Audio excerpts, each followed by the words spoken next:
આપણા મનની શક્તિઓ અપાર છે. આપણે આપણા મનની શક્તિને કઈ દિશામાં લઈ જઈએ છીએ એ બહુ અગત્યનું છે. એ આપણા જ હાથમાં છે. એવો એક ટ્રેનિંગ પ્રોગ્રામ આપણી જાત માટે ઘડી કાઢીએ કે મારે યાદ જ નથી રાખવું. ખરાબ થયું કંઈ વાંધો નહીં, ભલે થયું. તો હું માનું છું એ બહુ જ આસાનીથી મનમાંથી નીકળી જતું હોય છે. ઇરેઝર જેટલી અદ્ભુત શોધ આ દુનિયામાં બીજી કોઈ નથી. ભૂસી નાખવાનું, શું કામ એને મૂકી રાખવાનું? કડવી યાદોને સંઘરવાથી કોઈને સુખ મળે છે? તમે જેટલી સાદો એક દાખલો તમને હું આપું કે તમે યાદ કરી જુઓ કે એક સારો પ્રસંગ તમે યાદ કરો તો ચહેરા પર આપોઆપ સ્માઇલ આવે છે. સાથે વિતાવેલી એક સારી પળ, એક રોમેન્ટિક પળ, એક સારો સમય, એક સારી ઘટના, હનીમૂનના દિવસો વિશે એકચ્યુઅલી બહુ જ બધા લોકો છે. બાકી મારા મનમાં 2-3 ગેમ્સ હતી જે હું જનરલી મારા સેમિનાર્સમાં રમાડું છું. હું એક જીવન સાથી કરીને સેમિનાર કરું છું શનિવાર સવારે, શનિવાર સાંજે ને રવિવારે સવારે 25 કપલ્સ સાથે. અને મારી ડેટ્સ 6 મહિના પહેલા બુક થઈ જાય છે. બહુ રસપ્રદ રમતો હોય છે. એ રમત તમે અહીંયા રમો તો તમને તરત સમજ પડે કે તમે જ્યારે તમારા સારા પ્રસંગની વાત કરો છો ત્યારે ચહેરા પર સ્માઇલ આવે, તમારી આખી બોડી રિલેક્સ થાય, તમને સારું લાગે. અને તમે જ્યારે દુઃખની વાત યાદ કરો છો, ખરાબ પ્રસંગ, તમારી ભમર સંકોચાઈ જાય, ચહેરો તંગ થઈ જાય, શરીર તંગ થઈ જાય. તો એવા જે પ્રસંગથી તમારું શરીર પણ રિએક્ટ થાય છે એવું કશું પણ શું કામ યાદ રાખવું જોઈએ? આ તો ટ્રેનિંગ છે. પોતાની જાતને આપશો તો યાદ રહેશે. કાઢી નાખવાનું મનમાંથી. પણ આપણને પોતાને પણ બહુ મજા આવે છે. એ માણસ પોતે ક્યાંક મેસેજિસ્ટ છે. દુઃખની વાતો યાદ કરીને એને ઘા ખોતરીને એમાંથી લોહી ટપકાવવાની મજા આવે છે. સતત હું કેટલો દુઃખી, કેટલા બધા લોકોને હું જાણું છું જે એવું કે ના એવું તમારા કરતા તો અહીંયા મારું દુઃખ સાંભળો. મારે ઘેર આજે બાઈ નથી આવી એવું કહેવા પણ તમે કોઈને ફોન કરો તો કે બોલો અમારી બાઈ પણ એટલી રજાઓ પાડે છે. આજે આવી છે કે નહીં? આજની વાત કરો. પણ દરેક માણસને અમારો ડ્રાઈવર, આપણે કહીએ કે અમારો ડ્રાઈવર જુઓ ને આજે ટાઈમસર નથી આવ્યો, હું નીકળું. અરે ભાઈ, અમારો ડ્રાઈવર બી કોઈ દિવસ, અરે હું મારા ડ્રાઈવરની વાત કરું છું, તમે એ સાંભળો. પણ આજના સમયમાં લોકો એકબીજાને સાંભળવા તૈયાર નથી. તમે બહુ સાદો અને બહુ રસપ્રદ દાખલો એ છે, આ કરી જોજો કોઈ પાર્ટીમાં કે તમે કેમ છો પૂછો ને, તમને સામેથી કોઈ પૂછે કે કેમ છો, હજી તમે જવાબ આપો ને પહેલા બીજાને કેમ છો પૂછતા.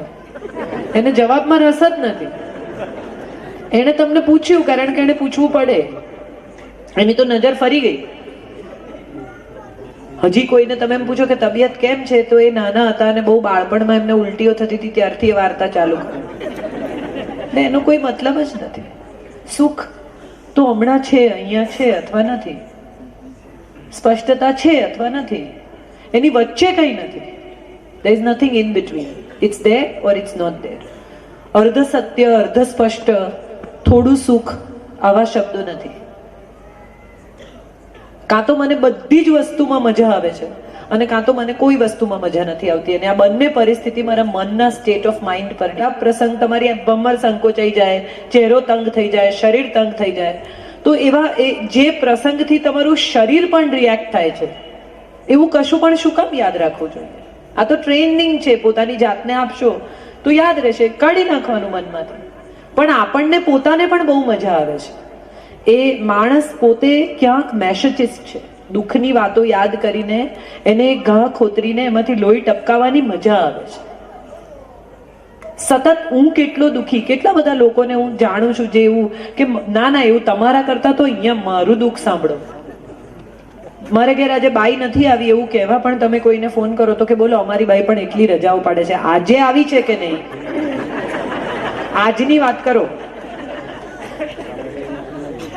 પણ દરેક માણસને અમારો ડ્રાઈવર, આપણે કહીએ કે અમારો ડ્રાઈવર જુઓ ને આજે ટાઈમસર નથી આવ્યો, હું નીકળું. અરે ભાઈ, અમારો ડ્રાઈવર બી કોઈ દિવસ, અરે હું મારા ડ્રાઈવરની વાત કરું છું, તમે એ સાંભળો. પણ આજના સમયમાં લોકો એકબીજાને સાંભળવા તૈયાર નથી. તમે બહુ સાદો અને બહુ રસપ્રદ દાખલો એ છે, આ કરી જોજો કોઈ પાર્ટીમાં કે તમે કેમ છો પૂછો ને, તમને સામેથી કોઈ પૂછે કે કેમ છો, હજી તમે જવાબ આપો ને પહેલા બીજાને કેમ છો પૂછતા. એને જવાબમાં રસ જ નથી. એને તમને પૂછ્યું કારણ કે એને પૂછવું પડે. એની તો નજર ફરી ગઈ. હજી કોઈને તમે એમ પૂછો કે તબિયત કેમ છે, તો એ નાના હતા અને બહુ બાળપણમાં એમને ઉલટીઓ થતી હતી ત્યારથી એ વાર્તા ચાલુ કરે. એનો કોઈ મતલબ જ નથી. સુખ તો હમણાં છે, અહીંયા છે અથવા નથી, સ્પષ્ટતા છે અથવા નથી, એની વચ્ચે કંઈ નથી. there is nothing in between. it's there or it's not there. અર્ધ સત્ય, અર્ધ સ્પષ્ટ, થોડું સુખ, આવા શબ્દો નથી. કાં તો મને બધી જ વસ્તુમાં મજા આવે છે અને કાં તો મને કોઈ વસ્તુમાં મજા નથી આવતી, અને આ બંને પરિસ્થિતિ મારા મનના સ્ટેટ ઓફ માઇન્ડ પર ડિપેન્ડન્ટ છે. કેટલાક લોકો કેવી રીતે, એક બહુ સરસ શાહબુદ્દીનભાઈ જોક કહેતા હતા, મને ખબર નથી કેટલા લોકોને ખબર છે, પણ કે કેટલાક લોકો સુખની વાત કરે ને તો એટલી ખરાબ રીતે કરે કે આપણને એમ થાય કે બોલો એમ કે આજે સવારે હું ઓફિસ પહોંચ્યો અને છેલ્લા 8 દિવસથી જે ટેન્ડરની પાછળ પડતો હતો એ ટેન્ડર કે ગયું કે ના થઈ ગયું. અરે તો એ આનંદની વાત છે. આમ શું પછી? તો કે પછી શું, પેલો વાઈફનો હાર ખોવાઈ ગયેલો, તે ઘરમાં કકળાટ ચાલતો હતો 3 દિવસથી, તે શું મળ્યો? હા મળ્યો, એ જ તો કહું છું. તો એમાં આમ ક્યાં આવે? અને કેટલાક લોકો એટલા દુઃખની વાત પણ એટલી જુદી રીતે કરે કે અમે બધા જમ્યા, વાતો કરતા હતા, પપ્પાએ આઈસ્ક્રીમ ખાધો, હજી અમને કઈ સમજ પડે પહેલા તો શું ગુજરી ગયા. અરે આવી રીતે કહેવાય? એક ભાઈ ગુજરી ગયા તો એક માજી ને ત્યાં બેસણામાં ગયા બધા, એટલે કે શું થયું? તો કે થવાનું શું કે છે, એમને રીંગણા નથી ભાવતા એટલે મેં રીંગણાનું શાક કરેલું. તો કે તો મેં એમને કીધું કે ભાઈ કકળાટ ના કરશો, તમે જઈને લઈ આવો તમારે જે શાક ખાવું હોય. તો કે કઈ નહીં, બજારમાં ગયા, ગાડીએ ટક્કર મારીને ઉડ્યા. તો કે પછી શું, મને તો રીંગણા ભાવે જ છે ને ભાઈ. એટલે આ એવું છે, હવે તમારે નક્કી કરવાનું છે. So I think it's more of training yourself and laughing about it than crying about it. Same thing, you can laugh and you can cry.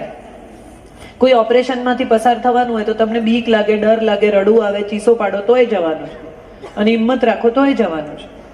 હિંમતથી તમારા પ્રશ્નો ઓછા થશે.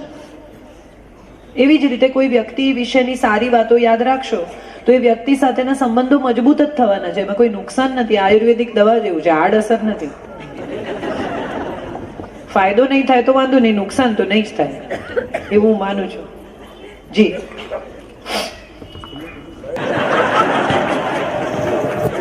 સાદો સવાલ છે કે તમારે બેમાંથી એક ચોઈસ છે, તમારે ગોળી ખાઈને મરવું છે કે લટકીને મરવું છે? જોક સપાટ, મજાક સુધી બરાબર છે. લગ્ન કરીને પ્રેમ કરો કે પ્રેમ કરીને લગ્ન કરો એ બહુ અગત્યનું નથી. પ્રેમ કરતા રહો એ બહુ અગત્યનું છે.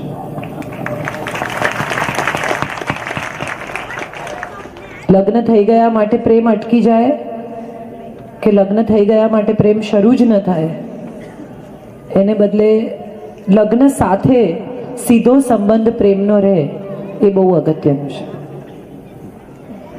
બે લોકો એકબીજા સાથે સ્નેહથી જીવે ને એનાથી વધારે સુખ આ જગતમાં બીજું કોઈ નથી. પ્રેમ હશે ને તો બાકીનું બધું નહીં હોય તો પણ ચાલશે. અને આ સત્યો આપણે આપણી આજુબાજુમાં જોયા જ છે, એવું નથી કે આપણે નથી જોયા. અભાવમાં જીવી જતા લોકોને આપણે મળ્યા છીએ, આપણે જાણીએ છીએ. ક્યારેય કોઈએ એવું વિચાર્યું છે કે નરસિંહ મહેતાને તો ઈશ્વરમાં શ્રદ્ધા હતી ને ઈશ્વરે એના બધું ઈચ્છાઓ પૂરી કરી કે એની જવાબદારીઓ પૂરી કરી? એની પત્ની માણેક મહેતીને કોનામાં શ્રદ્ધા હતી? એને નરસિંહમાં શ્રદ્ધા હતી. ગાંધીજીએ નક્કી કર્યું કે હું બ્રહ્મચર્ય પાળીશ. કસ્તુરબાએ નક્કી નહોતું કર્યું, એણે માત્ર પતિને ફોલો કર્યો. સમજથી, અણસમજથી, ગમાથી, અણગમાથી. હું એવું માનું છું કે એનું નામ દાંપત્ય. તારા સપના મારી આંખે સાચા પડતા જાય એને નવું વરસ કહેવાય.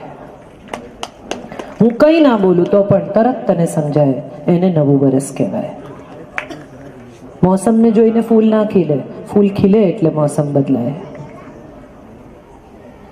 આ બહુ અગત્યનું છે.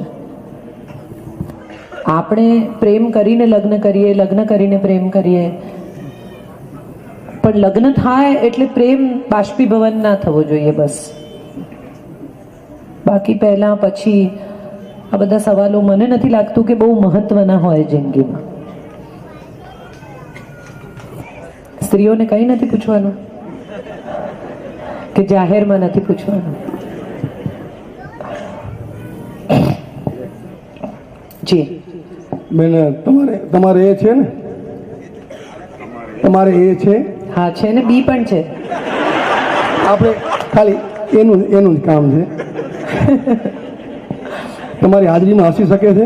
હા બિલકુલ, મારા ઉપર મજાક કરીને પણ હસી શકે છે. અમને રહસ્ય સમજાવો, અમે હસી નથી શકતા. આ સવાલ બહુ રસપ્રદ એટલા માટે છે કે તમે મજાક એટલા માટે કરો છો કારણ કે તમે સાચું મોઢે કહી નથી શકતા.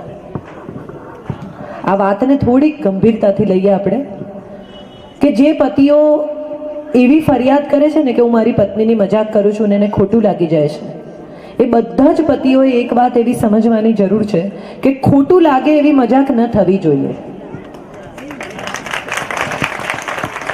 કોઈની મજાક ઉડાવવી અને કોઈની મજાક કરવી, આ બે શબ્દ પ્રયોગો અલગ થાય છે ગુજરાતીમાં.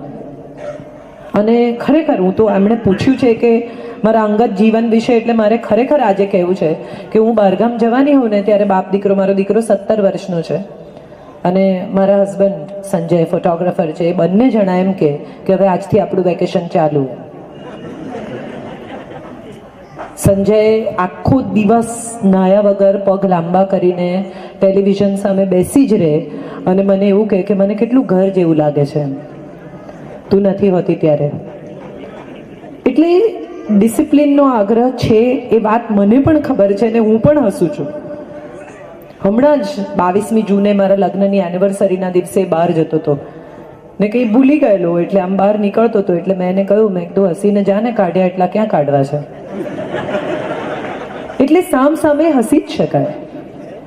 હમણાં થોડા દિવસ પહેલા હું ક્યાંક રોકાઈ ગઈ, મારી ફ્લાઇટ કેન્સલ થઈ અને મેં સંજયને ફોન કર્યો, મેં કીધું હું ઘરે નથી આવવાની. એટલે કે કોઈ દિવસ? આ બધા મારા ઘરના પ્રસંગો છે અને બંને બાબતે હું હસી શકું ને મેં એને તરત જ કહ્યું કે ના, એટલું બધું સારું નસીબ નથી તારું. એટલે વાતને તમે કેવી રીતે રજૂ કરો છો એ બહુ અગત્યનું છે. અમે સ્કૂલથી સાથે ભણ્યા છીએ, અમે મિત્રો છીએ, વધારે પતિ પત્ની ઓછા રહી ગયા છીએ હવે. અને ત્યારે મને એક વાત ચોક્કસ એવી સમજાય છે કે સપ્તપદીનું 7મું વચન બહુ સુંદર છે, સપ્તમે સખા ભવ. 7મે પગલે મિત્રો થઈ જઈએ, એકબીજાના ગમા અણગમા, સુખ દુઃખ, અભાવ ઉણપ, અણાવડત બધું ઓળખી લઈએ અને સ્વીકારી લઈએ. એમને ખોટું લાગતું હોય તો એવી મજાક ન કરવી અને એમને કહેવું કે હું તને ચાહું છું પણ આ મારો સ્વભાવ છે. પણ આપણે આઈ લવ યુ કહેવાનું ભૂલી જઈએ છીએ અને ઉણપ શોધવા તૈયાર હોઈએ છીએ. ત્યારે હું માનું છું કે આવું થતું હશે. હું પ્રેમ કરું છું છતાં આવી મજાક કરું છું એવું જો કહી શકાય તો હું માનું છું કે બધી જ પત્નીઓ હસી શકે અને હસવા દઈ પણ છે. તાળી પાડો, મેં બહુ મોટી વાત કરી, ડઘાઈ ના જાઓ અને તમારા પક્ષમાં વાત કરી છે. જી નમસ્તે. નમસ્તે. બહેનોને કંઈ નથી પૂછવાનું, આટલું બધું ખરાબ? બધું જાણો જ છે એમ ને પહેલેથી? જી. સુખ હંમેશા વ્યક્તિ, સમય અને સંજોગ સાપેક્ષ હોય છે. જી. અને ઘણી બધી નેગેટિવિટી આપણા મનના કારણે આપણે એ સુખ નથી માણી શકતા. જી. તો એ નેગેટિવિટી દૂર કરવાની કોઈ પ્રોસેસ ખરી? એ હા. કહેશો? એક બહુ જ સરસ એક્સરસાઇઝ છે અને કદાચ બધા કરે તો બહુ જ મોટો ફાયદો થાય છે આમાં. તમને જે મિનિટે જે માણસ સાથે વાંધો પડે ને એના બધા ગુણો અને અવગુણો, સ્પેશિયલી પતિ પત્નીના સંબંધો વિશે જ, અને આ તમારા બંને માટે તો બહુ જ ઇન્ટરેસ્ટિંગ એક્સરસાઇઝ છે. જે દિવસે એમ લાગે કે આજે બહુ મોટો વાંધો પડ્યો છે એ દિવસે બધા જેટલા અવગુણો હોય એક બાજુ લખવા ને ગુણો હોય બીજી બાજુ લખવા. કાગળ વાળીને મૂકી દેવો અને 24 કલાક પછી એ કાગળ ઉપાડીને ફરી વાંચવો અને એમાં જોવું કે આમાંથી કેટલા અવગુણ ચેકી શકાય એમ છે.